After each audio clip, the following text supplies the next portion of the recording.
कभी सोचा है जो छोटी सी चीज़ पेंसिल को नया जीवन देती है उसकी अपनी क्या कहानी होगी।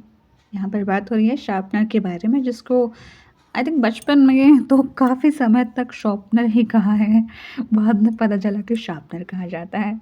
तो इसकी क्या कहानी है उसको समझने से पहले पेंसिल का जिक्र थोड़ा सा यहाँ पर कर लेते हैं कि जब पेंसिल का जन्म हुआ, जिसकी कहानी हमने ऑलरेडी कवर अप कर चुकी हैं, तो आप वो बातचीत पे जाकर सुन सकते हैं। अभी फ़िलहाल यहाँ पर स्टोरीज़ को थोड़ा इंटरकनेक्ट करते हैं और समझते हैं कि जब पेंसिल का जन्म हुआ तब शार्पनर नहीं था।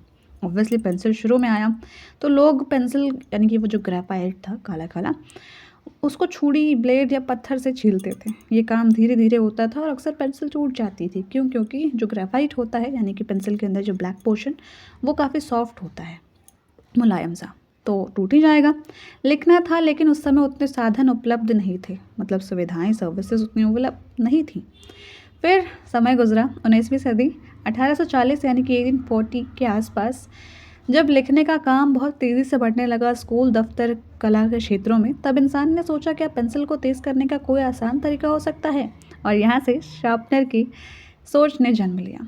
1847 यानी कि 1847 में फ्रांस में बना पहला मैकेनिकल पेंसिल शार्पनर। ये बड़ा था और बहुत भारी भी था, जैसे कि आप स्क्रीन पर देख रहे होंगे, और डेस्क पर लगता था। डेस्क यानी कि जिस बेंच भी बोल सकते हैं इसको।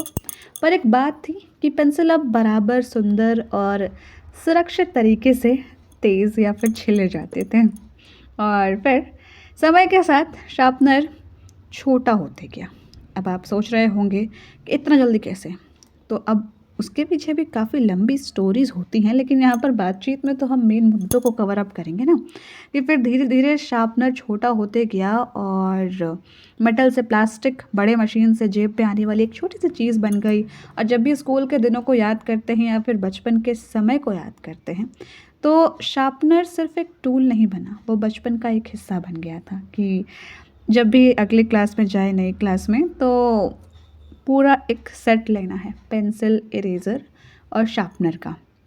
और जब भी फर्स्ट डे ऑफ क्लास हो नई क्लास में, जहाँ हम लोग एग्ज़ाम देकर, फाइनल एग्ज़ाम देकर पहुँचते थे, वहाँ पर उस क्लास में बैठना, उस बेंच पर बैठना। अब डेस्क को बेंच ना समझें, बातों को समझें, ठीक है।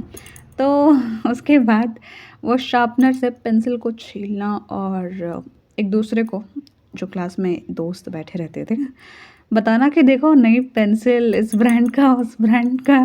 तो उसको करने में बड़ा मज़ा आता था। लेकिन इस शार्पनर के पीछे का इतिहास इस बातचीत से आज हमें मालूम